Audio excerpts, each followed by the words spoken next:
Good evening. நம்ம இன்னைக்கு நம்ம கிளாஸ்ல சென்ட்ரல் மைனர் ஆக்ட்ஸ் பார்த்துட்டு இருக்கோம் with regard to our national public prosecutor exam to be conducted by TNPSC. அதில் நம்ம இன்னைக்கு என்ன டிஸ்கஸ் பண்ண போறோம் அப்படின்னு பார்த்தீங்கன்னா, சென்ட்ரல் மைனர் ஆக்ட்ல probation of offenders act 1958 POA act அப்படின்னு படிச்சிருக்கோம். நம்ம இதை ஆல்மோஸ்ட் நம்மளுடைய லா பிஎல்ல சிஆர்பிசியோட சேர்த்து 2 ஆக்ட் படிச்சிருப்போம். ப்ரொபேஷன் ஆஃப் அஃபண்டர்ஸ் ஆக்டும் ஜுவனைல் ஜஸ்டிஸ் ஆக்ட், அந்த 2 ஆக்டையும் படிச்சிருப்போம். ஸோ அந்த ப்ரொபேஷன் ஆஃப் அஃபண்டர்ஸ் ஆக்ட் தான் நம்ம இன்னைக்கு டிஸ்கஸ் பண்ண போறோம். ப்ரொபேஷன் ஆஃப் அஃபண்டர்ஸ் ஆக்ட் இது சம்பந்தமான ரெலவென்ட் ப்ரொவிஷன்ஸ் சிஆர்பிசியில் இருக்கு, அதையும் சேர்த்து டிஸ்கஸ் பண்ண போறோம். சரியா? Probation of offenders act 1958. It is a central act. It is a central act and it applies to the whole of India. அதுல எந்த மாற்று கருத்தும் இல்லை. It applies to the whole of India. இந்த probation of offenders act உடைய objective என்ன அப்படின்னு பார்த்தீங்கன்னா, டு 2 முக்கியமான செக்ஷன் இருக்கு இந்த ஆக்ட்ல, probation of offenders actல. ஒரு section is with regard to admonition and another section is with regard to release of the offender on probation of good conduct அப்படின்னு சொல்லிட்டு 2 செக்ஷன்ஸ் இருக்கு. admonition, release of offender on probation of good conduct, இந்த 2 முக்கியமான objective தான் இந்த act உடைய நோக்கம். An act to provide for the release of offenders on probation or after due admonition and for matters connected therewith அப்படின்னு சொல்லப்பட்டிருக்கு. சரியா? So release of offenders on probation due to good conduct ஒன்று, இன்னொன்று after admonition. அட்மானிஷன்னா என்ன அப்படிங்கிற போது என்னன்னா, ஒருத்தரை நம்ம வார்ன் பண்ணி அல்லது கண்டித்து அவரை அந்த கண்டிக்கிற ஒரு செயலே அவருக்கான தண்டனை மாதிரி தான். ஏன்னா அதை அவர் வேண்டி செஞ்சிருக்க மாட்டாரு, இல்லை ஏதோ ஒரு வகையான ஒரு சூழ்நிலையினால் அல்ல அந்த யூத்ஃபுல்னஸ்னால, அதாவது அந்த இளம் வயது, இளம் சிறார் அப்படின்னு சொல்றோம் இல்லையா, அந்த மாதிரி ஒரு இளம் வயதுல அந்த குற்றத்துடைய தன்மை தெரியாமல், ப்ரீவியஸ் எந்த கேஸும் வந்திருக்காது, அந்த அந்த சர்க்கம்ஸ்டன்ஸ் ஆஃப் த கேஸ்ல அவருடைய ரோல் பெருசா இருந்திருக்காது, ஓவர் டேக் எதுவும் இருந்திருக்காது, ஒரு மோட்டிவ் இருந்திருக்காது, ஒரு இன்டென்ஷன் இருந்திருக்காது. ஸோ அப்போ அந்த மாதிரியான சூழ்நிலைகள்ல அதே மாதிரி அந்த அஃபென்ஸுடைய நேச்சரும் பார்த்தீங்கன்னா ஒரு பெட்டி அஃபென்ஸா இருந்திருக்கும். அதோடைய தப்பு, அதோடைய தன்மை தெரியாமல் அந்த வயதினால் செய்யப்பட்ட அப்படிங்கிற சில விஷயங்கள் இருக்கு. ஸோ அப்போ அந்த மாதிரியான அஃபென்சஸ்க்கு அட்மானிஷன் அப்படிங்க சொல்லக்கூடிய அந்த செயலே போதுமானதாக இருக்கலாம் அப்படிங்கிறது ஒரு ஆஸ்பெக்ட். இன்னொரு aspect with regard to release of offenders on probation. இந்த 2 விஷயங்கள் தான் and for matters corrected therewith தான், இந்த 2 தான் இந்த ஆக்ட் உடைய அப்ஜெக்டிவ். சரியா? இப்போ இந்த ப்ரொபேஷன் ஆஃப் அஃபண்டர்ஸ் ஆக்ட் 1958 இது பார்த்தீங்கன்னா 16th May 1958ல பாஸ் ஆன ஒரு act. There are totally 19 sections under this act. Totally 19 sections. So 19 sectionsலயும் முக்கியமான செக்ஷன்ஸ் பார்த்தீங்கன்னா ஒரு சில செக்ஷன்ஸ் தான். First section 1. Section 1 short title extent and commencement. as I already said, it extends to the whole of India அப்படிங்கிறத ஒரு விஷயம். அதே மாதிரி state government it can determine on what day that part this இந்த சட்டத்துடைய எந்த பகுதி என்று நடைமுறைக்கு வரும் அப்படிங்கிறத அந்தந்த மாநில அரசுகள் தீர்மானிச்சுக்கலாம், முடிவு பண்ணிக்கலாம் அப்படின்னு சொல்றது தான் section 1. Section 1 speaks about short title extent and commencement. சரியா? ஸோ நம்ம இப்போ இன்னைக்கு என்ன பார்த்துட்டு இருக்கோம்? ப்ரொபேஷன் ஆஃப் அஃபண்டர்ஸ் ஆக்ட் பார்த்துட்டு இருக்கோம். ப்ரொபேஷன் ஆஃப் அஃபண்டர்ஸ் ஆக்ட் 1908 மொத்தம் 19 செக்ஷன் இருக்கு. இதனுடைய 2 ஃபோல்ட் அப்ஜெக்டிவ் அப்படின்னு பார்த்தீங்கன்னா, 1 is to release on admonition. சில குறைந்த தண்டனைகளுக்கு என்ன பண்றோம், அவங்கள கண்டித்து விடுதலை செய்யறது. இன்னொன்னு, அவர்களுடைய வயதின் தன்மை காரணமாக அல்லது குற்றத்தின் சூழ்நிலை காரணமாக அவர்களுக்கு ஒரு குறிப்பிட்ட காலத்திற்கு பிறகு அவர்களை விடுதலை செய்வது. Probation, the release of offenders after probation due to good conduct and other things. சரியா? சரி, இப்போ அதுல நம்ம section 1 short title extent and commencement பார்த்தோம். Section 2 definition. டெஃபினிஷன்ல பாத்தீங்கன்னா probation ஆஃபீஸர் அப்படிங்கிற ஒரு டெஃபினிஷன் ரொம்ப முக்கியம். செக்ஷன் 2 டெஃபினிஷன், அதுல 4 டெஃபினிஷன், 4 விஷயங்களை டிஃபைன் பண்ணியிருப்பாங்க. கோட் அப்படின்னா, கோட் அப்படிங்கிறது என்ன அப்படின்னா, code means code of criminal procedure அப்படிங்கிறத 2A டிஃபைன் பண்ணியிருப்பாங்க. Then 2B probation officer. So ப்ரொபேஷனோட ஆஃபீஸருடைய ரோல் ரொம்ப முக்கியம். ஒரு ஜட்ஜு ஒரு பர்சனை இந்த ஆக்டுடைய பெனிஃபிட் கீழே அவரை either he can be released on admonition, அதாவது கண்டித்து விடுதலை செய்யலாம் அப்படிங்கிற ஒரு முடிவு பண்றாரு. அப்படி இல்லைன்னா அவருக்கு தண்டனை கொடுக்கலாம், ஆனால் குறைந்தபட்ச தண்டனை கொடுக்கலாம். அது ஒரு ப்ரொபேஷனா கருதி அவரை விடுதலை பண்ணலாம் அப்படின்னு சொல்லி பண்றாரு அப்படின்னா அதற்கு அந்த ப்ரொபேஷன் ஆஃபீஸருடைய ரிப்போர்ட் வந்து ஒரு முக்கியமான ஒரு விஷயம். ஸோ அந்த ப்ரொபேஷன் ஆஃபீஸர் அப்படிங்கிறது யாரு அப்படின்னு பார்த்தீங்கன்னா, as per section 2B, probation officer means an officer appointed to be a probation officer or recognized as such under section 13 அப்படின்னு சொல்லப்பட்டிருக்கு. ஸோ செக்ஷன் 13ல ப்ரொபேஷன் ஆஃபீஸர்னா யாரு, அவருடைய ரோல் என்ன, அவருடைய ஃபங்க்ஷன் என்ன அப்படிங்கிறத செக்ஷன் 13 ஆஃப் திஸ் ஆக்ட் அதில் நம்ம பார்ப்போம்.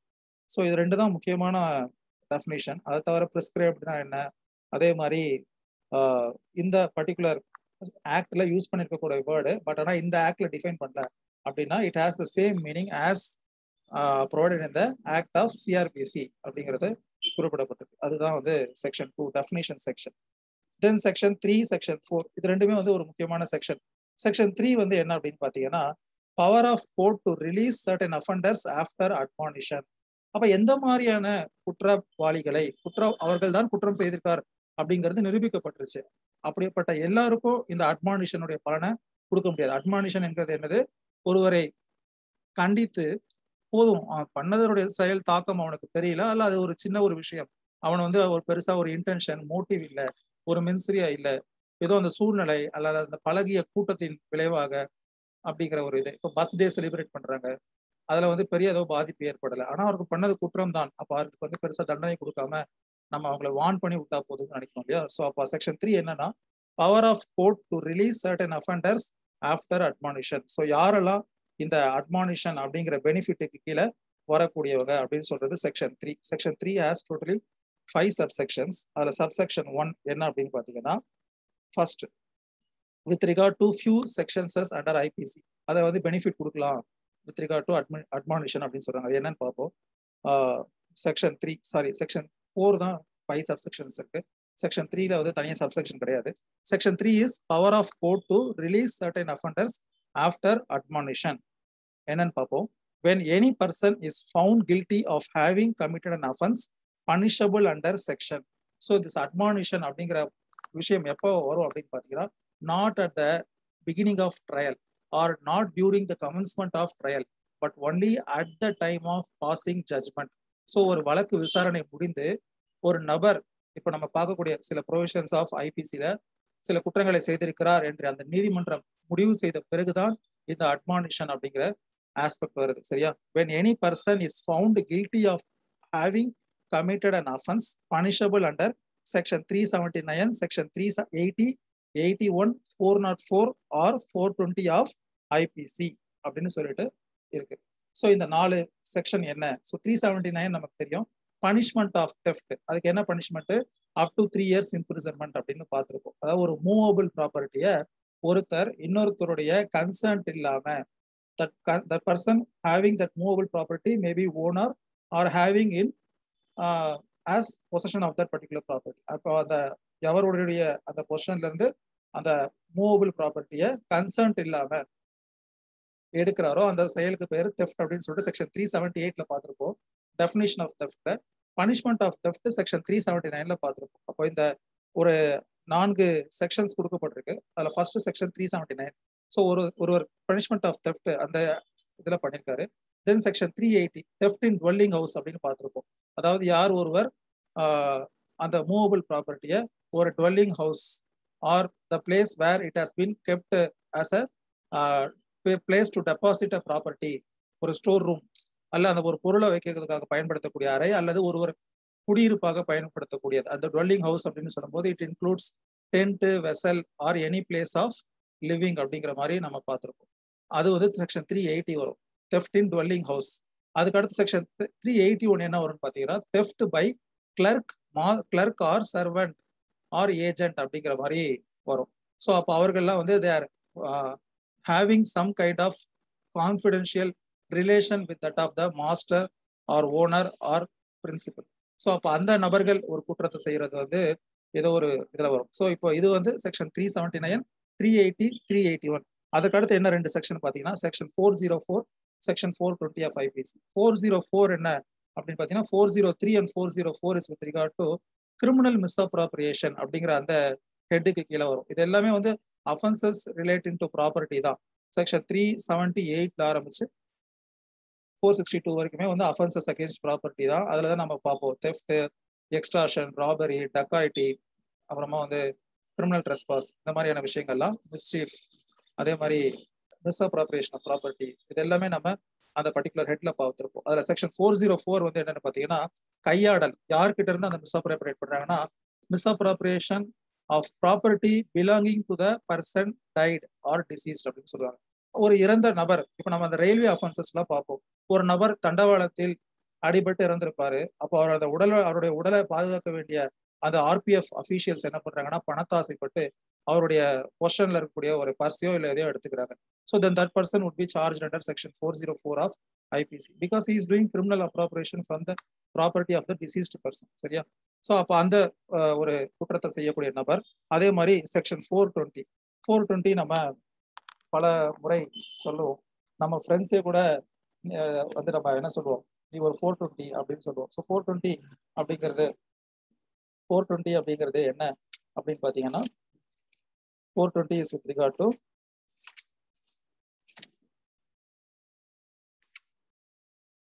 செக்ஷன் 420 வந்து பார்த்தீங்கன்னா cheating and dishonestly inducing delivery of property.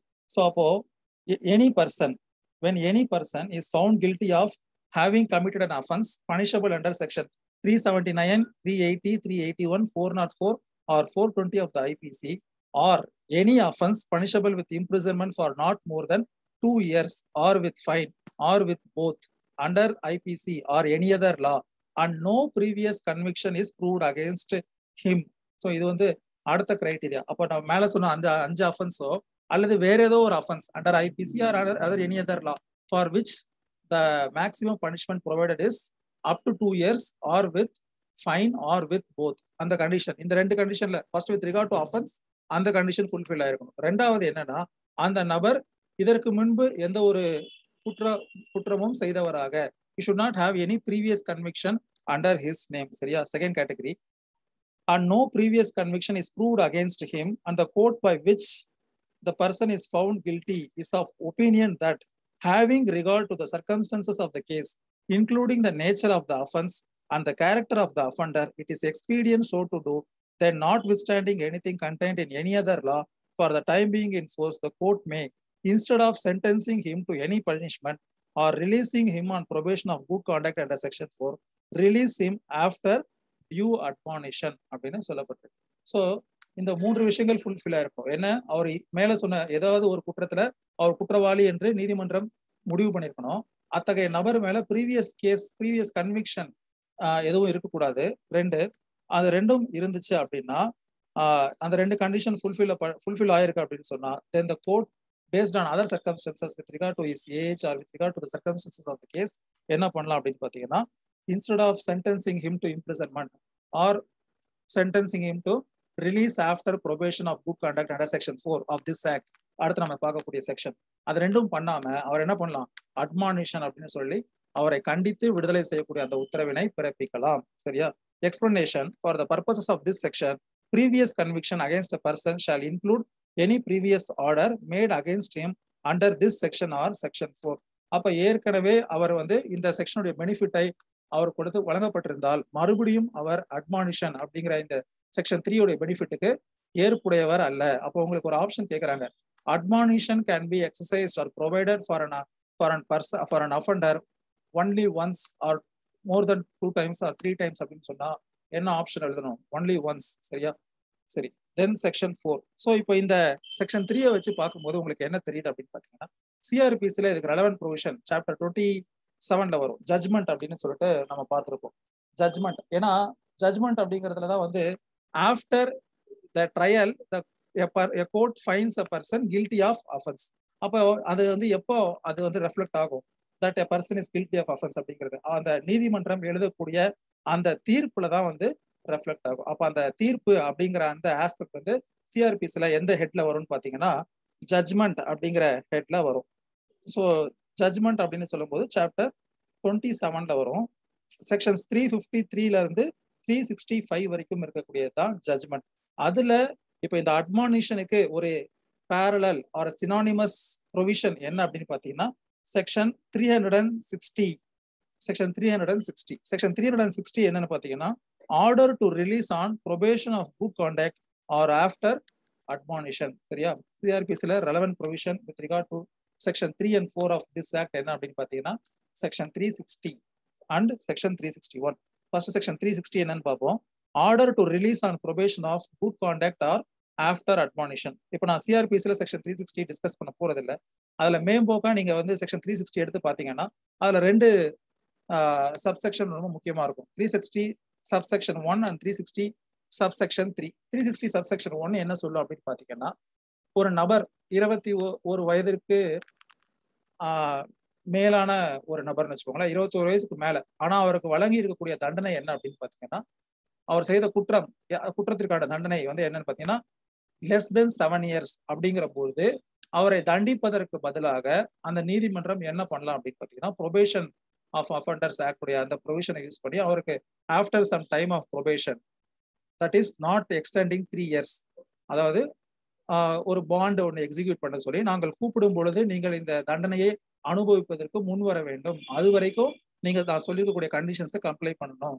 இந்த இடத்துல அல்லது இந்த ப்ரொபேஷனரி ஆஃபீஸருடைய கண்ட்ரோல்ல இத்தகைய செயல்களை தான் செய்யணும், இத்தகைய செயல்களை செய்யக்கூடாது அப்படின்னு சொல்லி அவர்கிட்ட ஷூரிட்டி பாண்ட் எக்ஸிக்யூட் பண்ணிட்டு அவர் என்ன பண்ணலாம், ப்ரொபேஷன்ல விடுதலை செய்யலாம். அதுதான் வந்து அந்த பர்டிகுலர் செக்ஷன் 360 சப்செக்ஷன் 1ல சொல்லப்பட்டிருக்கும். அது வந்து 360 சப்செக்ஷன் 1ல ஒரு பார்ட். இன்னொரு பார்ட் என்னன்னா, when a person convicted is under 21 years of age and he is not guilty of offense of death or life imprisonment, or the person convicted is a woman, இந்த ரெண்டு கேட்டகரியா இருந்தா, அதாவது 21 வயசுக்கு கீழே இருக்கும் பொழுது அவர்கள் செய்த குற்றம் மரண தண்டனையோ அல்லது ஆயுள் தண்டனையோ வழங்கக்கூடிய குற்றமாக இல்லாமல் இருந்தாலோ, அல்லது அந்த குற்றம் செய்த நபர் குற்றவாளி ஒரு பெண்ணாக இருந்தாலோ அவர்களுக்கும் இந்த பெனிஃபிட்டை கொடுக்கணும் அப்படின்னு சொல்றதுதான் வந்து பாத்தீங்கன்னா 360 சப்செக்ஷன் 1ல வரக்கூடியது. சரியா? சரி, அதுக்கு அடுத்து வந்து 360 சப்செக்ஷன் 3 வந்து என்ன அப்படின்னு பாத்தீங்கன்னா வித் ரிகார்ட் டு அட்மானிஷன். அது என்ன அப்படின்னு பாத்தீங்கன்னா, அதை வந்து நம்ம இப்போ இதுதான் வந்து என்ன அப்படின்னு பாத்தீங்கன்னா, with regard to certain offenses where a person is convicted of an offense to which not more than 2 years of imprisonment or fine or both கொடுக்கப்பட்டிருக்கு. அந்த நபர்களுடைய வயது இதற்கு கீழே இருக்கு, அவர்களுக்கு ப்ரீவியஸ் கன்விக்ஷன் இல்லை, அதே மாதிரி அந்த case and circumstances of the case and other aspects இதெல்லாம் வந்து court is satisfied that other than giving punishment it is enough to provide admonition. அவனை வந்து தண்டித்து விடுதலை செய்யலாம் அப்படின்னு சொன்னால் அதை வந்து பண்ணலாம் அப்படிங்கிறது தான் வந்து செக்ஷன் 360ல சொல்லப்பட்டிருக்கக்கூடிய ஒரு விஷயம். சரியா? அப்புறமா வந்து பாத்தீங்கன்னா அடுத்து இப்போ செக்ஷன் 4 பார்த்துட்டு சிஆர்பிசில செக்ஷன் 361 என்னங்கிறத லைட்டா சொல்றேன். Section 4 of probation of offenders act. So section 3 is with regard to admonition. எந்த மாதிரியான வழக்குகள்ல அட்மானிஷன் கொடுக்கலாம், அந்த பெனிஃபிட்டை அந்த அஃபண்டருக்கு கொடுக்கலாம் அப்படிங்கிறத பார்த்தோம். 5 அஃபென்சஸ்ல பார்த்தோம். 379, 380, 381, 404 and 420 of IPC. And provided you should not be previously convicted, then based on the circumstances of the case and on the satisfaction, the concerned judge who passes an order can provide benefit under section 3 அப்படிங்கிறத பார்த்தோம். சரியா? அதுக்கு அடுத்து section 4 power of court to release certain offenders on probation of good conduct. So இப்போ with regard to release of certain prisoners, certain offenders on probation of good conduct, அது எந்த கேட்டகரிலாம் வரும் அப்படின்னு பார்ப்போம். ஸோ இது வந்து has totally 5 subsections. Subsection 1, when any person is found of guilty of having committed an offense not punishable with death or imprisonment for life, and court by which the person is found guilty is of opinion that having regard to the circumstances of the case, including the nature of the offense and the character of the offender, it is expedient to release him on probation of good conduct, then notwithstanding anything contained in any other law for the time being in force, the court may, instead of sentencing him at once to any punishment, direct that he be released on his entering into a bond with or without sureties to appear and receive sentence when called upon during such period not exceeding 3 years, as the court may direct, and in the meantime to keep the peace and be of good behavior அப்படின்னு சொல்லப்பட்டிருக்கு. So subsection 1 of section 4 பொறுத்த வரைக்கும் என்ன அப்படின்னு பாத்தீங்கன்னா, the offense the person has committed is not one with regard to death sentence or life imprisonment. சரியா? அப்ப அத்தகைய ஒரு குற்றத்தை செய்த ஒரு நபர் அவருடைய அந்த நடத்தை அல்லது அந்த சூழ்நிலை அதெல்லாம் கோர்ட்டுக்கு சாட்டிஸ்பாக்சனா இருக்கும் பட்சத்துல கோர்ட் என்ன பண்ணலாம் அப்படின்னு பாத்தீங்கன்னா, நார்மலா அவரை தண்டிப்பதற்கு பதிலாக அவர்கிட்ட ஒரு ஷூரிட்டி, ஒரு பாண்டை எழுதி வாங்கிட்டு, when we called upon you have to execute your sentence, உன்னுடைய தண்டனையை நீ நிவர்த்தி செய்ய வேண்டும் அப்படின்னு அதிகபட்சம் 3 வருடத்திற்குள் ஒரு தேதியை குறிப்பிட்டு அதுவரை அவருடைய நடத்தையை உறுதி செய்யக்கூடிய அந்த கண்டிஷன்ஸை அந்த ஷூரிட்டியில இம்போஸ் பண்ணலாம் அப்படிங்கிறது தான். அதுக்கான செக்யூரிட்டிஸை வாங்கி வச்சுக்கலாம் அப்படின்னு சொல்றது தான் சப்செக்ஷன் 1. அதுல provided that the court shall not direct such release of an offender unless it is satisfied that the offender or his surety, if any, has a fixed place of abode. அப்ப அவர்களுக்கு ஒரு நிரந்தர இடம் இருக்கிறது, அதாவது அவங்க தப்பிச்சு போயிடக்கூடாது. they should not flee from justice. so அதை என்ஷூர் பண்றதுக்கு the court should ensure they has a fixed place of abode or regular occupation in the place over the which the court exercises jurisdiction. So அவங்களுக்கு அங்க ஒரு நிலையான ஒரு தொழில் இருக்கு அப்படிங்கிறத உறுதிப்படுத்திக்கணும். or in which the offender is likely to live during the period for which he enters into the bond அப்படின்னு சொல்றாங்க. அப்ப அந்த இடத்தில் அவர் தங்குவதற்கான ஒரு சூழ்நிலையோ அல்லது அவருக்கான ஒரு தொழிலோ இருப்பதை நீதிமன்றம் உறுதி செய்து கொள்ள வேண்டும். அப்படி உறுதி செய்துதான் மேல சொன்ன அந்த விஷயத்த என்ன பண்ண முடியும், செயல்படுத்தணும் அப்படின்னு சொல்றாங்க. That is subsection 1 of section 4. then subsection 2, before making any order under subsection 1, the court shall take into consideration the report, if any, of the probation officer concerned in relation to the case அப்படின்னு சொல்லப்பட்டிருக்கு. So அப்ப என்ன வார்த்தை use பண்ணப்பட்டிருக்குன்னு பார்த்தீங்கன்னா, shall take into consideration. So it is mandatory to look into the report of the probationary officer. So if it is negative, it cannot totally deny, நான் அதை ஏத்துக்க மாட்டேன் அப்படின்னு சொல்லி ஒரு உத்தரவை பிறப்பிக்க முடியாது as per subsection 1. அதுதான் சொல்லப்பட்டிருக்கு. So how important the role of probationary officer அப்படிங்கிறத பார்த்துக்கோங்க. Then subsection 3, when an order under subsection 1 is made, the court may, it is of opinion that in the interest of the offender and of the public, it is expedient so to do. In addition, pass a supervision order. So supervision order அப்படிங்கிறது supervision யாரை பண்ண சொல்லுவாங்க அப்படின்னு பார்த்தீங்கன்னா அந்த probationary officer. In addition, pass a supervision order directing that the offender shall remain under the supervision of a probation officer named in the order during such period not being less than 1 year. So அப்போ அந்த 3 வருடங்களை அவர் அனுபவிக்கும் அந்த காலகட்டத்தில் 1 வருடத்தை இந்த probation ஆஃபீஸருடைய சூப்பர்விஷன்ல நீ கழிக்கணும் அப்படிங்கிற ஒரு உத்தரவை பிறப்பிக்கலாம். as may be specified therein and may in such supervision order impose such conditions as it deems necessary for the due supervision of the offender. அப்போ அதுக்கு இன்சிடென்டலா என்னென்ன விஷயங்கள் தேவைப்படுதோ அதையெல்லாம் அந்த உத்தரவில் அவர்கள் சேர்த்தே பிறப்பிக்கலாம் அப்படின்னு சொல்றாங்க. ஸோ சூப்பர்விஷரி ஆர்டர் அப்படிங்கிறது எந்த ப்ரொவிஷன்ல வருது, with regard to subsection 3 of section 4. சரியா? Then subsection 4, the court making a supervision order under subsection 3 shall require the offender before he is released to enter into a bond with or without sureties to observe the conditions specified in such order and such additional conditions with respect to residence, abstention from intoxicants, அதாவது தவறான பழக்க வழக்கங்களுக்கு அடிமையாகாமல் இருப்பதை உறுதி செய்வது. சரியா? abstention from intoxicants or any other matter as the court may, having regard to the particular circumstances, consider fit to impose for preventing a repetition of the same offense or commission of other offenses by the offender. So அவர் அந்த நபர் மீண்டும் அதே தவறை செய்வதையோ அல்லது மற்ற தவறு செய்வதையோ தடுப்பதற்கான இன்ன பிற உத்தரவுகளையும் சேர்த்தே பிறப்பிக்கலாம் when he is passing an order of supervision under that previous subsection. Then the last subsection under last subsection, that is subsection 5 of section 4, the court making a supervision order under subsection 3 shall explain to the offender the terms and conditions of the order and shall forthwith furnish 1 copy of supervision order to each of the offenders, the sureties, if any, and the probation officer concerned. So last 3 subsections of this section speaks about the supervisory order that the court is entitled to pass. சரியா? So இது பாத்தீங்கன்னா with regard to release of the offender on probation of good conduct. இது சம்பந்தமாகவும் அதே section 360 class 3 சிஆர்பிசில சொல்லப்பட்டிருக்கும். என்ன சொல்லப்பட்டிருக்கும்னா, அந்த நபர் செய்த தண்டனை ஒரு குற்றம் ஒரு மரண தண்டனை விதிக்கக்கூடிய குற்றமாகவோ அல்லது ஆயுள் தண்டனை விதிக்கக்கூடிய குற்றமாகவோ இல்லாத பட்சத்தில் அல்லது அந்த குற்றவாளி ஒரு பெண்ணாக இருக்கும் பட்சத்தில் அவர்களுக்கு இந்த பலனை வழங்க வேண்டும் அப்படின்னு சொல்லிட்டு சிஆர்பிசில செக்ஷன் 360ல சொல்லப்பட்டிருக்கும். சரியா? சரி, சிஆர்பிசில செக்ஷன் 361 என்ன அப்படின்னு பாத்தீங்கன்னா, special or some relevant things to be included in a judgment அப்படின்னு சொல்றாங்க.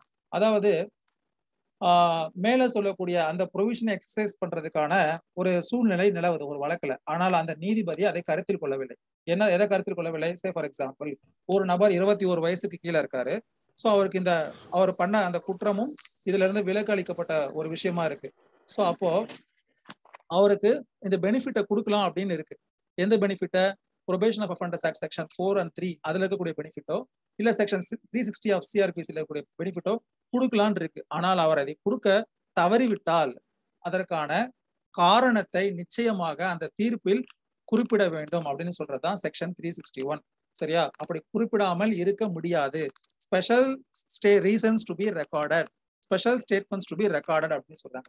இதுல ஒரு முக்கியமான ஒரு விஷயம் என்ன அப்படின்னு பாத்தீங்கன்னா, மேம்போக்காக பார்த்தால் இது ஒரு பெரிய அதிகாரமாக இருக்கிற மாதிரி இருக்கும். ஆனா இப்ப இந்த செக்ஷன் 3 இருக்கட்டும் இல்ல செக்ஷன் 4 இருக்கட்டும், என்ன அப்படின்னு பாத்தீங்கன்னா, having regard to the circumstances of the case, இந்த ஒரு வார்த்தை இருக்கு இல்லையா, இதனால என்னன்னா பல நீதிமன்றங்கள் பொதுவாக இந்த ப்ரொபேஷன் ஆஃப் அஃபண்டர்ஸ் ஆக்ட் அதை கன்சிடர் பண்றது இல்லை. Having regard to the circumstances of the case.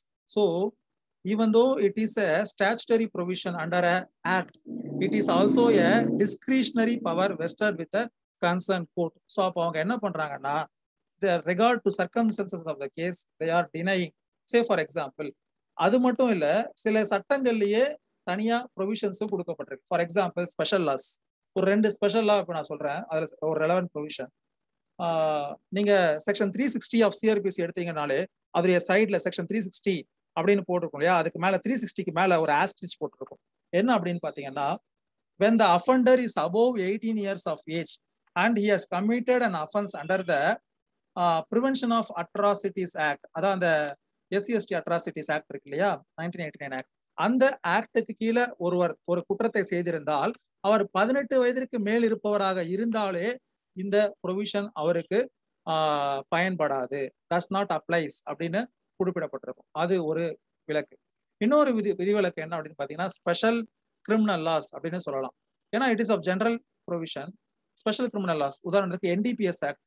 NDPS act, அந்த narcotics drugs and psychotropic substances act எடுத்து பாத்தீங்கன்னா, இன்னைக்கும் அதோடைய அஃபண்டர்ஸ் அதிகமாக அந்த அனுபவிக்கிறவங்க யாருன்னு பாத்தீங்கன்னா, தேனி மாவட்டம் அந்த மலை பிரதேசங்கள்ல இருக்கக்கூடியவர்கள் அந்த சுரண்டலுக்கு ஆளாகி என்ன பண்றாங்கன்னா, ஒரு கேரியரா யூஸ் பண்ணப்படும் பொழுது மாட்டிக்கொண்டு பெயிலே கிடையாது அந்த ஆக்ட்ல. அப்போ அவங்க அதை till that if the quantity seized or the contraband seized is of commercial quantity, they are refused to bail. சரியா?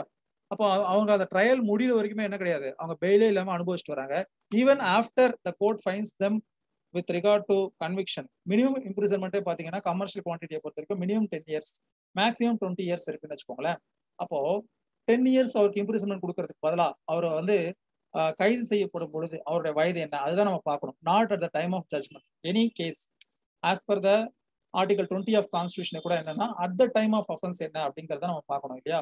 ஸோ அப்போ எக்ஸ்போஸ்ட் ஃபேக்டோ லாஸ் அப்படின்னு சொல்லி நம்ம பார்த்துருக்கோம்.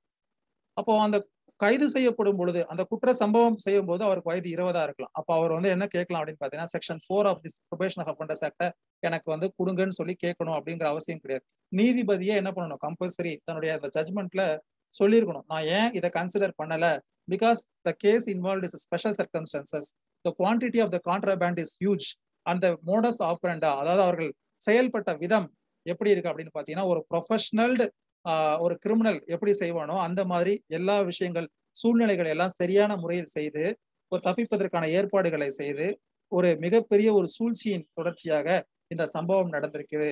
அப்ப இது it is not done based on circumstances, ஒரு சூழ்நிலையாலேயோ அல்லது ஒரு சாதாரணமாக இதை எடுத்துக்கொள்ள முடியாது அப்படிங்கிற அந்த விஷயத்த அவர் ரெக்கார்ட் பண்ணி என்ன பண்றாங்க அப்படின்னு பாத்தீங்கன்னா கொடுப்பது கிடையாது. சரியா?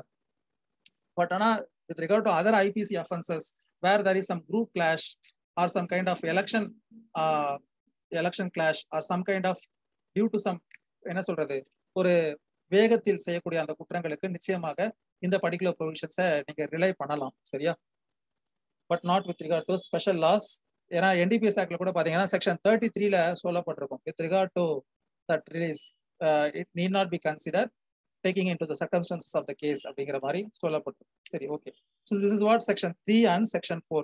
Section 3 speaks about admonition. So admonition என்பது எப்ப பயன்படும் அப்படின்னு பாத்தீங்கன்னா, 2 வருடங்களுக்கு குறைவான குற்றத்தை செய்த நபர்களுக்கும் அல்லது அபராதம் மட்டும் அல்லது இந்த இரண்டும் சேர்த்து வழங்கக்கூடிய அந்த குற்றங்களுக்கும் அல்லது ஐபிசியில அந்த 5 செக்ஷன்ல ஏதோ ஒரு குற்றத்தை பண்ணவங்களுக்கும் செக்ஷன் 3 அப்ளை ஆகும். செக்ஷன் 4 எதுக்கு அப்ளை ஆகும்னா, ஒருவர் மரண தண்டனை அல்லது ஆயுள் தண்டனை வழங்கக்கூடிய குற்றத்தை செய்யவில்லை, ஆனால் அந்த நீதிமன்றம் மற்ற சூழ்நிலைகளை கருதும் பொழுது having regard to the circumstances of the case including the nature of the offense and the role of the offender, other character of the offender and other things, it feels that probation of good conduct would suffice, அதுவே போதுமானதாக இருக்கும் அப்படின்னு சொல்லக்கூடிய பட்சத்துல இதுல இருக்கக்கூடிய provisions உட்பட்டு அந்த report of the probationary officer மற்றும் மற்ற விஷயங்களை கன்சிடர் பண்ணி ஒரு சூப்பர்வைசரி ஆர்டரோ அல்லது செக்ஷன் 4ல இருக்கக்கூடிய அந்த பெனிஃபிட்டையோ அந்த அஃபண்டருக்கு கொடுக்கலாம் அப்படிங்கிறது செக்ஷன் 4. ஸோ திஸ் இஸ் இந்த 2 செக்ஷன் வந்து பாத்தீங்கன்னா ரொம்ப இம்பார்ட்டன்டான செக்ஷன் இந்த ஆக்ட்ல. அதுக்கு அடுத்து செக்ஷன் 5, செக்ஷன் 6. செக்ஷன் 5 என்ன அப்படின்னு பாத்தீங்கன்னா, power of court to require released offenders to pay compensation and cost. So இதெல்லாம் நம்ம டீட்டெயிலாக சொல்லாம நான் அதோடைய கண்டென்ட் மட்டும் சொல்லிட்டு ஐ வில் மூவ் ஆன். ஏன்னா முக்கியமான செக்ஷனை மட்டும் ஃபுல்லா பார்ப்போம். ஏன்னா மைனர் ஆக்ட்ங்கிற போதே ஒரு 20 செக்ஷன்ஸ் தான் இருக்கு. ஒவ்வொரு செக்ஷனா சொல்லும் போது லாஸ்ட் ஒரு 4-5 செக்ஷன் முடிக்க முடியறதுக்கான ஒரு சூழ்நிலை அமைய மாட்டேங்குது. ஸோ செக்ஷன் 5 வந்து power of court to require released offenders to pay compensation and cost. So அது என்ன சொல்லுது அப்படின்னு பாத்தீங்கன்னா, ஒரு நபருக்கு செக்ஷன் 3யோட பெனிஃபிட் அட்மானிஷன் பெனிஃபிட்டோ அல்லது செக்ஷன் 4ல that release after that probation due to good conduct இந்த பெனிஃபிட்டோ கொடுத்துறாங்க. சரியா? அப்படி அந்த கொடுக்கப்பட்ட நபருக்கு நீதிமன்றம் என்ன சொல்லுது அப்படின்னு பாத்தீங்கன்னா, நான் உனக்கு அந்த பலனை தரேன், ஆனால் அந்த பாதிக்கப்பட்டவருக்கு ஒரு இழப்பீடை நீ வழங்க வேண்டும் அல்லது இந்த வழக்கின் செலவினை அவருக்கு வழங்க வேண்டும், இல்ல இந்த நீதிமன்றத்தில் நீ தாக்கல் செய்ய வேண்டும் அப்படின்னு சொல்லிடுச்சு அப்படின்னா அதை எப்படி ரியலைஸ் பண்றது அப்படின்னு சொல்லும் போது அது எவ்வளவு விதிக்கலாம் அப்படின்னு சொல்றதுதான் இந்த ப்ரொவிஷன். ஸோ ஒரு reasonable what seems to be reasonable அதை அந்த நீதிமன்றம் காம்பன்சேஷனாக விதிக்கலாம் ஒண்ணு. அதே மாதிரி அதை வந்து வித் ரிகார்ட் டு ஒரு ஃபைனை எப்படி கலெக்ட் பண்ணுவோமோ, ஒரு ஜட்மெண்ட்ல செக்ஷன் 386, 387 ஆஃப் சிஆர்பிசில ஒரு ஃபைன் வித் ரிகார்ட் டு ஒரு அப்பலட் கோர்ட் வந்து ஒரு ஃபைனை வந்து powers of appellate court section 386 CrPC. சரியா? அது வந்து அந்த ஒரு ஜட்மெண்ட்ல ஒரு அப்பலட் கோர்ட் வந்து ஒரு ஃபைனை எப்படி ரீகவர் பண்றதுக்கு ப்ரொவிஷன்ஸ் இருக்கோ அந்த சிஆர்பிசில 386 ப்ரொவிஷன்ஸ் அதே மாதிரி இதையும் கலெக்ட் பண்ணிக்கலாம் அப்படின்னு சொல்லப்படுது. அதே மாதிரி அந்த நபருக்கு எதிராக இது சம்பந்தமாக ஒரு இழப்பீடு கோரி ஒரு உரிமையல் கோர்ட்ல ஒரு சிவில் கோர்ட்ல ஒரு கேஸ் கொடுக்குதுன்னா இந்த காம்பன்சேஷனை கணக்கில் எடுத்துக்கிட்டு கழிச்சிட்டு பேலன்ஸ் கொடுக்க சொல்லி உத்தரவு பிறப்பிக்கலாம் அப்படின்னு சொல்றதுதான் section 5. Power of court to require released offenders to pay compensation and cost. Then section 6, restrictions on imprisonment of offenders under 21 years of age. So restrictions on imprisonment of offenders under 21 years of age, section 6. இது என்ன அப்படிங்கறத பாத்துருவோம். Subsection 1, when any person under 21 years of age is found guilty of having committed an offense punishable with imprisonment but not with imprisonment for life, the court by which the person is found guilty shall not sentence him to imprisonment unless it is satisfied that having regard to the circumstances of the case including the nature of the offense and the character of the offender, it would not be desirable to deal with him under section 3 or 4, and if the court passes any sentence of imprisonment on the offender, it shall record its reasons for doing so அப்படின்னு சொல்லுது. So அப்போ நார்மலாக ஒருவருக்கு 21 வயதிற்கு கீழே ஆனால் அவருக்கு ஆயுள் தண்டனை விதிக்கப்படவில்லை அப்படின்னு சொன்னால் having committed an offense punishable with imprisonment, அதாவது அவர் செய்த குற்றத்திற்கு ஆயுள் தண்டனையோ அல்லது மரண தண்டனையோ விதிக்கக்கூடிய ஒரு குற்றம் அல்ல. அதுதான் நான் சொன்னேன். இந்த NDPS ஆக்ட்ல செக்ஷன் 6 நடைமுறைப்படுத்த சொல்லி தான் கோர்ட் அப்ரோச் பண்றாங்க. அப்போ அவங்க என்ன சொல்றாங்கன்னா, செக்ஷன் 6 தனிச்சையாக செயல்பட முடியாது, அது வந்து மற்ற ப்ரொவிஷன்ஸோட சேர்ந்துதான் செயல்பட வேண்டும் அப்படின்னு சொல்லிட்டு section 320 CrPC, section 33 of NDPS act எல்லாம் எடுத்து என்ன சொல்றாங்க, அவர் செய்த குற்றம் ஆமா ஒரு கமர்ஷியல் குவான்டிட்டிக்கு minimum 10 years maximum 20 years. So it is not an offence with regard to imprisonment for life or death. So அப்படி இருக்கும்போது செக்ஷன் 6 clause 1 பெனிஃபிட்டை கொடுக்கணும் இல்லையா? ஆனா அப்ப நீதிமன்றம் என்ன சொல்லுதுன்னா, நீ அதை கணக்குல எடுத்துக்கல அப்படின்னா அந்த ரீசன்ஸை ரெக்கார்ட் பண்ணு. எதன் அடிப்படையில் அப்படின்னு பாத்தீங்கன்னா, based on the nature of the offence, based on the circumstances of the offender, based on the character of the offender, இதெல்லாம் நீ காரணமா போடு அப்படின்னு சொல்றாங்க. சரியா?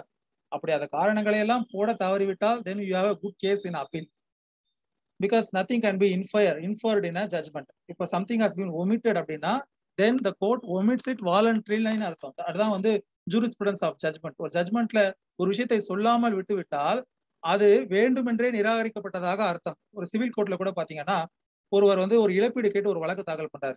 ஒரு கேஸ்ல ப்ரோ நோட்ல நான் இந்த மாதிரி 5 லட்சம் கொடுத்துருக்கேன்னு சொல்லிட்டு எனக்கு 10% வட்டியோட திருப்பி கொடுன்னு சொல்லி ஒரு வழக்கு தாக்கல் பண்ணிருக்காரு. கோர்ட் 5 லட்சம் மட்டும் தான் கொடுக்கணும்னு சொல்லிச்சுன்னா and if it is silent with regard to interest அப்படின்னு சொன்னால் நிச்சயமாக கோர்ட் அதை மறுத்து விட்டதாக அர்த்தம். ஸோ அப்போ இந்த மாதிரியான ப்ரொவிஷன்ஸை இன்கார்பரேட் பண்ணாம விட்டா we have a good case, otherwise we don't have. சரியா? subsection 2 for the purpose of satisfying itself whether it would not be desirable to deal under section 3 or section 4 with an offender referred to in subsection 1, the court shall call for a report from the probation officer and consider the report if any other information available to it relating to the character, physical and mental condition of the offender. So அப்போ court ஒரு ஹெசிடேஷன்ல இருக்கு, ஒரு முடிவு எடுக்கக்கூடிய தன்மை இல்லை அப்படின்னு சொன்னால் அது ப்ரொபேஷனரி ஆஃபீஸருடைய அந்த ரிப்போர்ட்டை கேட்டு பெற்று அதன் மூலம் அந்த குற்றம் சுமத்தப்பட்ட அந்த குற்றவாளியின் மனநிலை மற்றும் உடல்நிலையின் ஒரு முடிவினை எடுக்கலாம் அப்படின்னு சொல்றாங்க. Whether that benefit under this section to be granted or not அப்படின்னு சொல்லி. சரியா? when it is of the opinion that it cannot provide the benefit under subsection 1 of 3 or 4 அப்படின்னு சொன்னால் அப்போ அந்த மாதிரியான விஷயத்தை செய்யலாம். இதுதான் section 6 முக்கியமான section. then section 7 report of probation officer to be confidential. அப்போ whether with regard to granting admonition under section 3 or with regard to probation of good conductல ரிலீஸ் பண்றீங்க section 4ல, அப்ப அதற்காக நீங்க ஒரு ப்ரொபேஷனரி ஆஃபீஸரோட ரிப்போர்ட்டை கால் ஃபார் பண்றீங்க இல்லையா, அந்த ரிப்போர்ட் வந்து கான்ஃபிடென்ஷியல் அப்படின்னு சொல்றது தான் செக்ஷன் 7. ஸோ அப்போ அது வந்து கான்ஃபிடென்ஷியல்.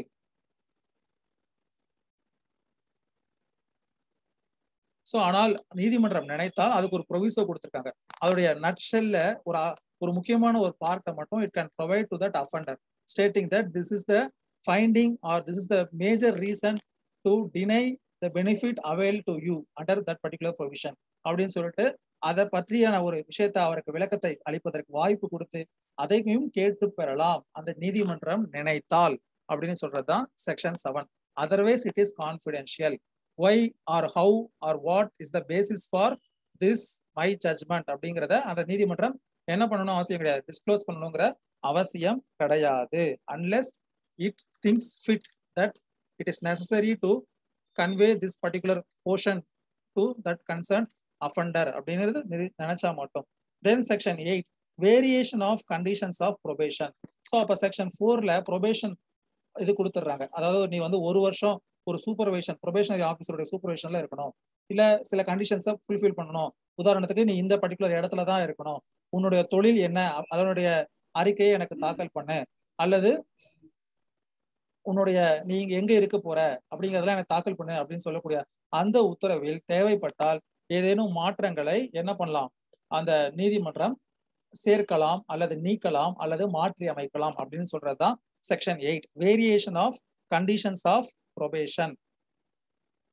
சரியா? சில நேரங்கள்ல ப்ரொபேஷனரி ஆஃபீஸர் வந்து ஒரு அட்வர்ஸ் ரிப்போர்ட் கொடுக்கலாம் டியூரிங் பெண்டன்சி ஆஃப் ப்ரொபேஷன். அப்போ அதை பேஸ் பண்ணி he can even ask him to surrender and continue the sentence or to serve the sentence as he is found guilty. So அந்த அளவிற்கு நீதிமன்றத்திற்கு அதிகாரம் இருக்கு as per section 8. then section 9 procedure in case of offender failing to observe conditions of bond அப்படின்னு சொல்லப்பட்டிருக்கு.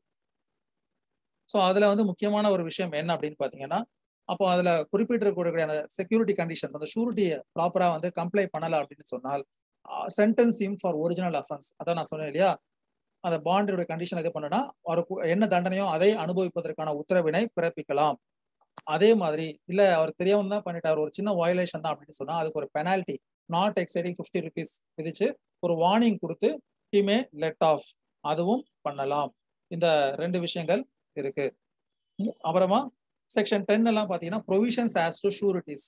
நம்ம செக்ஷன் 114 to 123 provisions as to bonds அப்படின்னு சொல்லிட்டு நம்ம சிஆர்பிசில பார்த்துருப்போம். அதாவது security for keeping good behaviour, habitual offender கிட்ட இருந்து வாங்கக்கூடிய அந்த பாண்ட்ஸ் அதெல்லாமே சாப்டர் 8ல சிஆர்பிசில security for keeping the peace and for good behaviour section 106ல இருந்து 124 வரைக்கும் இருக்கும்.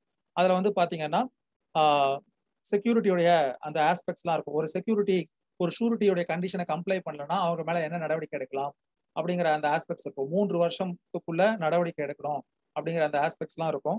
ஸோ அந்த விஷயங்கள்லாம் இந்த இதுக்கும் பொருந்தும் அப்படின்னு சொல்றது section 10. Then section 11 courts competent to make order under this act appeal and revision and powers of court in appeal and revision அப்படின்னு சொல்றாங்க.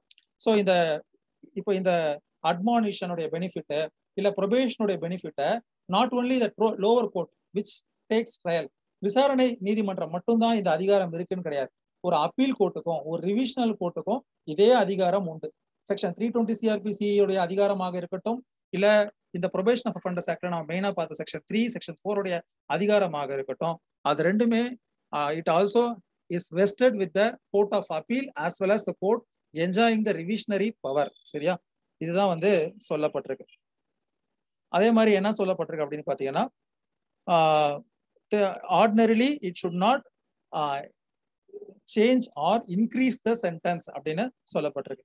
When an order has been made under subsection 3 or section 4 in respect of an offender, the appellate court or the high court in exercise of its power of revision may set aside such order in lieu thereof pass sentence on such offender according to law, provided that the appellate court or the high court in revision shall not inflict a greater punishment that might have been inflicted by the court by which the offender was found guilty அப்படின்னு சொல்லப்பட்டிருக்கு. So அந்த benefit கொடுத்தது தவறு அப்படின்னு சொல்லி அதை தள்ளுபடி செய்வதற்கும் அந்த நீதிமன்றங்களுக்கு அதிகாரம் உண்டு. ஆனால் அப்படி இருக்கும் பட்சத்தில் தண்டனை என்பது அந்த கீழமை நீதிமன்றம் என்ன தண்டனை வழங்குவதற்கு அதிகாரம் இருக்கோ அந்த தண்டனையை தான் வழங்க வேண்டும் அப்படின்னு சொல்லப்பட்டிருக்கு. இது வந்து ஒரு முக்கியமான ஒரு ஆஸ்பெக்ட். தென் செக்ஷன் 12 என்ன அப்படின்னு பாத்தீங்கன்னா, removal of disqualification attached to conviction. So இப்போ இந்த செக்ஷன் 3, செக்ஷன் 4 இதன் கீழே வந்து ஒருத்தருக்கு தண்டனைன்னு சொல்லிட்டாங்க. நம்ம நார்மலா ஒரு விஷயம் பார்ப்போம். என்ன அப்படின்னா, compounding of an offence section 320 CRPCல இருக்குன்னா, காம்பவுண்டிங் பண்ணிட்டா whether it amounts to acquittal or not அப்படின்னு ஒரு கொஸ்டின் வரும். நம்ம 2 பேரும் சமரசமா ஒரு மனு போட்டு போயிட்டு ஆமாங்க ஏதோ ஒரு இதுல நடந்துருச்சு அப்படின்னு சொல்லிட்டு தட் அமௌண்ட்ஸ் டு அக்விட்டல். சரியா, அதே மாதிரி தான் செக்ஷன் 3, செக்ஷன் 4ல ஒரு உத்தரவு பிறப்பிக்கப்பட்டால் பிற்காலத்தில் அவர் எந்த ஒரு அரசு வேலைக்கும் போகக்கூடாது அல்லது அவர் இதை செய்யக்கூடாது, தேர்தலில் நிற்கக்கூடாது அப்படின்னு எந்த ஒரு டிஸ்குவாலிஃபிகேஷனும் அவருக்கு அகைன்ஸ்டா என்ன ஆகாது, நடைமுறைக்கு வராது. சரியா, இதே மாதிரி இன்னொரு முக்கியமான ஒரு விஷயம் என்னன்னு பாத்தீங்கன்னா, சம்மரி ட்ரையல் அப்படின்னு சொல்லிட்டு சிஆர்பிசில இருக்கும். அதுலயும் பாத்தீங்கன்னா 2 வருஷத்துக்கு கீழே இருக்கக்கூடிய வழக்கு அதே மாதிரி சில இதை பத்தி இருக்கும். நீங்க ஒரு இது கம்பேரிட்டிவ் ஸ்டடிக்காக சொல்றேன். Then section 13 is with regard to probation officer. So அந்த ப்ரொபேஷன் ஆஃபீஸர் யாரு, அதே மாதிரி அவருடைய அந்த ஆக்ஷன்லாம் வந்து ப்ரொடெக்டட் ஃபார் குட் ஃபெய்த், அவர் செய்யக்கூடிய செயலுக்காக அவருக்கு என்ன பண்ணக்கூடாது அப்படிங்கிறது இருக்கு. அதே மாதிரி அவரோட டியூட்டிஸ் செக்ஷன் 14ல இருக்கு. So this is what with regard to probation of offenders act. Thank you.